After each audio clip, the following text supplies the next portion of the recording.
La question se pose de faire Mmh. tomber ce gouvernement. Bon, manifestement, on est passé de ce qui était une stratégie, disons de la pression, à une stratégie de la menace caractérisée. Il y a une inflexion, c'était vrai dans ce que disait hier soir sur cette antenne, Jordan Bardella, c'est vrai de ce que dit, Marine Le Pen. Heu, il y a plusieurs raisons à ce changement d'attitude. Heu, la première, c'est que le Rassemblement national n'a rien obtenu dans la discussion parlementaire. Il n'y a aucun point sur lequel il peut dire: «Ça, c'est ce que je voulais, eh ben oui, je l'ai arraché». Rien. La le texte de la loi de finances qui va sortir n'a rien à voir avec ce que veut le Rassemblement national. La 2e chose, Comme heu quoi, par exemple? par Très exemple, concrètement.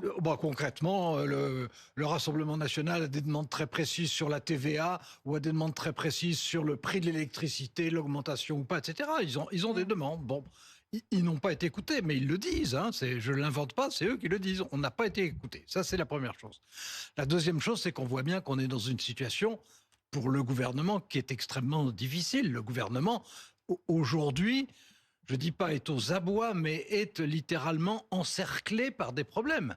Il y a une conjoncture économique qui est détestable, l'arrivée de Trump, il y a les agriculteurs qui se remobilisent, il y a la SNCF qui nous annonce un programme de grève, il y a, au fond, il y a des mécontentements partout.